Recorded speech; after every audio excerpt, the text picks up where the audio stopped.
안녕하세요. 프랙티커스 출판사 대표 장승진입니다. 저희 책 나는 더 영어답게 말하고 싶다 시사 이슈편 내용 설명해드리고 있는데요. 키워드 스피킹 방송에서 다뤘던 표현들을 제가 모아서 한 3년쯤 전에 출간한 책입니다. 많은 관심 부탁드립니다. 오늘 계속 이어서 경제에 관한 표현을 볼 텐데요. 재벌에 관한 얘기, 그 다음에 노사관계에 관한 얘기 해보겠습니다. 재벌에 관해서 뭐 편향되게 어떤 쪽 얘기만 하지 않고 좀 비판하는 얘기도 좀 다룰 거고요. 그 다음에 재벌을 지나치게 매도하는 것은 옳지 않다. 뭐 이런 생각도 지나친 매도에 반대하는 그런 생각도 좀 다뤄보도록 하겠습니다. 자, 22번 문장인데요. 재벌 예전에는 이제 뭐 문어발식 확장 이런 말을 많이 했는데 우리나라 대기업의 이런 과거의 무분별한 사업 확장을 말할 때 이제 외신 보도를 보면은 잘 등장했던 형용사가 있습니다. 그게 바로 레클리스인데요. 레클리스는 말 그대로 좀 이렇게 무분별하고 무모하고, 그러니까 어떤 결과가 생길지를 생각하지 않고 무모한 일을 벌일 때 이제 그런 태도를 보통 레클리스하다고 얘기합니다. 그래서 레클리스하고 여기 나오는 이 익스펜션을 같이 쓰면 사업을 무분별하게 확장한다. 이제 이런 뜻이 되죠. 네, 그래서 여기 말씀드린 것처럼 무분별한 사업 확장을 말할 때 reckless expansion이라고 말하면 되고요. 그 다음에 우리가 뭐 덩치만 키운다 뭐 이런 식으로 얘기하는데 그런 경우에도 이제 reckless expansion이라는 말을 쓸 수가 있죠. 그래서 이 문장은 이따 governance라는 말을 또 볼 텐데요. 지배 구조도 되게 취약하고 그 다음에 투명하지도 않고 그런 상태에서 덩치만 키우는 그런 기업에 대해서 투자자들이 뭔가 좀 의문을 가지기 시작했다 이렇게 얘기한 거죠. 자, 그 다음에 이 reckless라는 단어가 비즈니스 상황에서 말고 일반적으로 가장 많이 쓰이는 경우는 reckless driving이에요. 그래서 driving 앞에다 reckless를 붙여서 reckless driving이라고 하면 여기처럼 이렇게 어떤 결과가 생길지 생각하지 않고 난폭 운전을 하는 것, 그것을 의미하게 되죠. 그래서 이 문장은 난폭 운전을 해서 벌금을 내야 했다 이런 얘기죠. 자, 그 다음에 23번 문장은 큰 기업은 망하지 않는다라는 말을 했는데요. 네, too big to fail이라는 표현이 있죠. 우리가 잘 아는 to 구문이 있잖아요. 그래서 너무 뭐뭐해서 뭐뭐하지 않다. 그래서 너무 커서 to fail, 망하지 않는다 이런 뜻이죠. 그러니까 너무 덩치가 큰 기업이 도산을 하게 되면 경제에 미치는 파장이 엄청나기 때문에 함부로 그런 기업을 망하게 하지 못한다 이런 뜻이죠. 그래서 이제 그런 태도 때문에 큰 기업이 방만한 경영을 하거나 아니면은 뭐 문제가 있는 경영을 하거나 이렇게 된다는 거죠. 그런 얘기를 할 때 등장하는 그런 표현입니다. 그래서 여기 이렇게 되어 있는데요. 대마불사라는 말을 예전에 뉴스에서 많이 썼는데 바둑영어라고 하죠. 뭐 의미는 같습니다. 너무 크기 때문에 죽지 않는다 이런 뜻이에요. 그래서 이 표현 too big to fail이라는 표현이 잘 등장했던 게 앞에서 말씀드렸던 그 90년대 말에 IMF 위기라고 우리가 보통 부르는 그때 한국의 대기업들을 얘기할 때 등장을 했고, 그 다음에 이 문장처럼 그 2008년 금융위기 있었잖아요. 2008년 금융위기 때 정부가 은행이라든지 그 다음에 보험사가 망하면 안 되니까 굉장히 많은 미국 정부를 얘기하는 거죠. 돈을 투입해서 그런 기업들을 살렸는데 그런 기업들을 살려야 되느냐라는 논쟁이 있을 때마다 too big to fail이라는 표현이 아주 잘 등장을 했습니다. 자, 그 다음에 골목상권이라는 말을 우리가 많이 쓰는데요. 딱 떨어지는 영어 대안은 없는데 그래도 가장 가까운 표현을 찾는다면 네, 맘앤팝 스토어스라는 표현을 쓸 수 있을 것 같아요. 맘앤팝은 말 그대로 엄마하고 아빠가 하는 그런 가게를 말하는데 실제로 아버지하고 어머니가 한다는 의미가 아니라 가족 중심의 소규모 상점이라든지 그런 것을 맘앤팝 스토어라고 얘기합니다. 그러니까 누구를 고용하기보다 가족들끼리 서로 이렇게 도우면서 운영하는 작은 어떤 상점 같은 것을 맘앤팝 스토어라고 얘기하죠. 네, 그래서 우리말 골목상권에 해당하는 쓸만한 대안이 될 수가 있고요. 그 다음에 여기처럼 주로 가족이 운영하는 소규모의 자영업을 말할 때 맘앤팝 스토어라는 표현을 활용하면 됩니다. 그래서 그 지역의 대부분의 그 상점들이 다 맘앤팝 스토어이기 때문에 가족들끼리 서로 일을 처리한다 이렇게 얘기한 거죠. 그래서 가족이 운영하는 소규모 자영업을 맘앤팝 스토어라고 이렇게 말씀하시면 됩니다. 자, 그 다음에 불매운동이라는 말을 많이 하는데요. 이 불매라는 말 때문에 이걸 영어로 뭐 not buy 뭐 무슨 product 이런 식으로 표현을 하면 내용이 너무 길어지고요. 간단하게 보이콧한다 이렇게 얘기하면 되죠. 이 보이콧이라는 표현이 네, 어떤 행사 같은 것을 보이콧하거나 불참한다라는 뜻으로 잘 쓰입니다. 그래서 여기 문장처럼 올림픽 게임에 참가하지 않겠다고 올림픽을 보이콧하겠다고 얘기했다 이런 말이죠. 실제로 1980년 모스크바 올림픽하고 1984년 LA 올림픽하고 냉전의 한가운데에서 서로 상대 진영을 보이콧한 적이 있었죠. 그때 그런 경우에도 이렇게 보이콧을 쓸 수 있지만 우리가 잘 아는 불매운동을 말할 때도 보이콧이라고 말할 수 있습니다. 그래서 boycott the company's products라고 하면은 그 상품에 그러니까 그 기업의 상품에 대한 불매운동을 벌인다 이런 뜻이 되지요.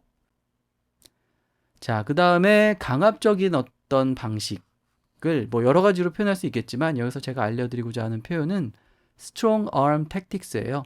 보통 이 strong arm이라는 표현하고 이 tactics라는 표현이 같이 잘 붙어 다닙니다. tactics라는 게 전술이라는 뜻이죠. 그래서 강압적인 방식을 strong arm tactics라고 말할 수가 있습니다. 그래서 여기처럼 힘을 앞세워서 어떤 문제를 해결한다고 할 때 꼭 비즈니스 상황이 아니더라도 strong arm이라는 표현을 쓸 수가 있죠. 그래서 그 국가의 strong arm tactics. 근데 이제 작은 국가들을 상대로 하는 작은 국가들을 상대로 이렇게 힘을 앞세워서 해결하려는 그런 태도가 비난을 사고 있다. 이렇게 얘기한 거죠. 자, 그 다음에 거의 모든 분야에 진출했다. 뭐 이런 얘기 하는데요. 생각보다 쉬운 단어를 써서 그 의미를 전달할 수가 있죠. 네, have their hands in 뭐뭐 이렇게 얘기하면 뭐뭐에 손을 대고 있다 이런 뜻이에요. 손을 대고 있다. 그 말이 결국은 진출한다, 영향력을 행사한다 그런 뜻이 되죠. 여기 손을 대고 있다라고 제가 해석을 해놨네요. 그래서 진출한다든지 영향력을 행사한다고 할 때 손을 의미하는 hand를 써서 의미를 잘 전달할 수가 있습니다. 그래서 여기 보면은 이제 여기서는 이제 대기업을 비판하는 그런 내용을 말을 했고요. 그 다음에 어떤 사람이 어떤 것에 관여하거나 어디에 영향력을 행사한다고 할 때 마찬가지로 hand를 쓸 수가 있어요. 그래서 이 문장은 그런 결정은 협상 과정에서 그녀의 영향력을 더 강화할 것이다 이런 뜻이죠. 손을 강화한다, strengthen her hand 이렇게 말하면 그게 결국은 어떤 사람의 영향력을 강화한다라는 뜻이 되겠습니다. 그래서 이 hand라는 단어, 쉬운 단어를 활용해서 영향력이라는 뜻을 전달할 수가 있어요. 그 다음에 대기업을 비판만 하는 것에 대해서 이제 반대하는 입장인데 어떤 대상을 놓고 그 대상이 나쁘다라고 계속 이렇게 매도할 때 그것을 영어로는 demonize라고 얘기할 수가 있습니다. 이 demon이라는 단어가 악마라는 뜻이잖아요. 네, 악마화하다 이런 의미죠. 그래서 어떤 것을 지나치게 매도하고 부정적으로 묘사하고 사악한 존재로 만들고 그럴 때 그것을 demonize라고 이렇게 말할 수가 있습니다. 그래서 대기업을 계속 매도하기만 하면은 근본적인 문제들을 해결하지 못한다 이렇게 얘기를 한 거죠. 말씀드린 것처럼 어떤 존재를 굉장히 사악하다 그렇게 묘사할 경우에 그것도 demonize라고 말을 하면 됩니다. 그래서 언론에 의해서 굉장히 부정적인 이미지가 더 씌워졌다든지 그 다음에 매도를 오랫동안 당했다든지 이제 이런 의미로 여기서는 demonize를 쓰는 거죠. 자, 그 다음에 우리가 흔히 하는 말인데 정경유착이라는 말이 있죠. 요새는 뭐 예전같이 많이 쓰진 않습니다만 아까 제가 reckless expansion 말씀드리면서 한국의 대기업에 대한 그 외신 보도를 보면 이 표현이 잘 등장했다 이렇게 말씀드렸는데 여기 나와 있는 이 단어도 마찬가지예요. 한국의 대기업에 대해서 얘기할 때 이런 표현들이 많이 등장을 했는데요. 네, cozy ties, establish cozy ties라고 얘기했죠. cozy는 아늑한 이런 뜻입니다. 어떤 분위기가 아늑하다든지 뭐 그런 걸 좋게 반드시 나쁜 의미는 아니에요. 좋게 얘기할 때 cozy하다 이렇게 말할 수 있지만 cozy ties를 수립한다라고 하면 아늑한 어떤 관계, 즉 뭔가 부적절하고 비리가 관여된 것 같은 그런 아늑한 관계를 얘기하는 겁니다. 그래서 여기처럼 은밀한 유착 관계 같은 것을 말할 때 cozy ties라고 얘기할 수 있어요. 그래서 이 문장은 해석을 해보면 그 사건 혹은 그 사태는 중국의 재계와 그 다음에 정계의 거물들이 은밀한 유착 관계를 맺고 있다는 것을 보여준다. 이렇게 말을 한 거죠. 그래서 이런 식으로 부정적인 의미에서 은밀한 유착 관계 같은 것을 코시타이스라는 표현을 쓸 수가 있습니다. 이 코시라는 단어를 적절히 활용하면 의미를 잘 전달할 수 있는 거죠. 자, 그 다음에 우리가 많이 하는 얘기인데요. 투명한 기업 지배구조라는 말을 하는데, 네, 기업 지배구조라는 말은 거의, 네, 이 governance라는 단어로 번역을 하죠. 우리가 잘 아는 통치하다라는 뜻을 지닌 govern이 있죠. 여기서 이제 government가 나온 건데, government 말고 또 다른 명사형의 이제 governance가 있는 거죠. 근데 이 governance라는 단어를 우리말로 정의하기가 좀 어렵기 때문에 잘 대응하는 단어가 없어서 그냥 governance라고 요새는 이렇게 외래어로 잘 표현을 하는데요. 굳이 설명을 한다면 뭔가 조직이 투명하게 돌아갈 수 있도록 관리하는 어떤 그런 체제 같은 거, 그런 거를 굉장히 넓은 범위로 governance라고 얘기할 수 있습니다. 그래서 보통은 이제 기업 지배구조라는 의미로 corporate governance라고 이렇게 잘 말을 하죠. 근데 기업이 아니더라도 모든 조직에 대해서는 governance라는 말을 쓸 수가 있습니다. 여기서는 기업 지배구조에 대한 높은 기준이 요구된다. 이렇게 얘기한 거죠. 그러니까 governance를 되게 엄격하게 적용을 해야 된다. 뭐 이런 의미로 한 말이라고 보시면 되겠습니다. 자, 그 다음에 이제 노사관계에 관한 얘기를 할 텐데요. 재계와 노동계 사이에서 줄다리기가 벌어진다. 뭐 이렇게 되어 있는데 꼭 노사관계에서 뿐만 아니라 어떤 사안을 놓고 줄다리기가 벌어진다라고 하면 네, 여기 나와 있는 것처럼 tug of war라는 표현을 쓸 수 있습니다. 이 표현 자체가 줄다리기를 의미하죠. 그래서 여기처럼 be engaged in 이런 뭔가를 행한다, 뭔가를 한다라는 의미를 지닌 표현을 넣고 그 다음에 a tug of war라고 하면은 줄다리기를 벌인다라는 뜻이 되죠. 그래서 팽팽하게 이해관계가 충돌하는 두 당사자가 대결을 하거나 협상을 하는 그런 상황을 tug of war라고 항상 표현을 할 수가 있습니다. 그래서 there was a constant tug of war between the military and the president 이렇게 얘기하면 군과 대통령 간에 항상 뭔가 대결이 있었다, 줄다리기가 있었다, 힘겨루기가 있었다 이런 뜻이죠. 네, 그 다음에 양쪽 모두에게 도움이 된다라는 말을 보시고 이미 답을 생각해내셨을 수도 있을 것 같은데요. 예, 우리가 굉장히 많이 하는 말이죠. win-win. 이 말을 그대로 영어로 써서 win-win이라고 하면 우리가 쓰는 win-win, 양쪽에게 다 도움이 된다라는 동일한 의미로 활용이 됩니다. 그래서 우리가 쓰는 외래어 중에 그걸 다시 영어로 옮기면 이렇게 의미가 통하지 않는 경우가 꽤 있는데 win-win은 그렇지 않죠. 고맙게도. 그래서 그대로 그냥 영어로 바꿔서 win-win solution, win-win situation 이런 식으로 활용을 하시면 되겠습니다. 그래서 이제 노사 간에 상생의 길을 찾았다고 하면은 그런 경우에 win-win situation이다, win-win solution이다 이렇게 말하면 되죠.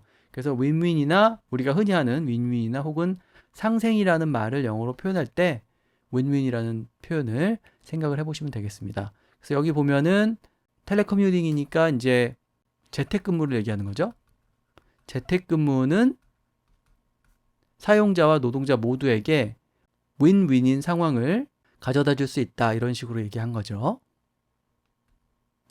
네, 그 다음에 마지막 33번 문장인데요. 직원들을 해고한다 라고 얘기했는데 해고하다라는 말도 영어로 다양하게 표현할 수 있죠. 우리가 잘 아는 fire라는 단어를 쓸 수도 있고요. 그 다음에 정리해고 같은 경우에는 lay off라는 그런 구동사를 쓰기도 하는데요. 여기서는 네, terminate라는 동사를 쓰고 있습니다. terminate가 제거하다 이런 뜻이잖아요. 근데 기업에서 직원들을 해고하는 경우에도 terminate라는 표현을 쓸 수가 있어요. 그래서 우리가 흔히 하는 말로 잘랐다, 잘린다 뭐 이런 식으로 말할 때 그것을 terminate 한다 이렇게 얘기할 수 있죠. 그래서 이 문장을 보시면 지난 2분기에만 5명의 매니저들을 해고했다 이렇게 얘기한 거죠. 그래서 기업이 직원을 해고하는 경우에 그때도 제거하다라는 의미를 지닌 terminate를 활용할 수 있다. 이 점을 기억하시면 되겠습니다. 네, 그래서 오늘 33번 문장까지 설명을 드렸고요. 다음 시간에 이어서 34번 문장부터 설명을 해드리도록 하겠습니다.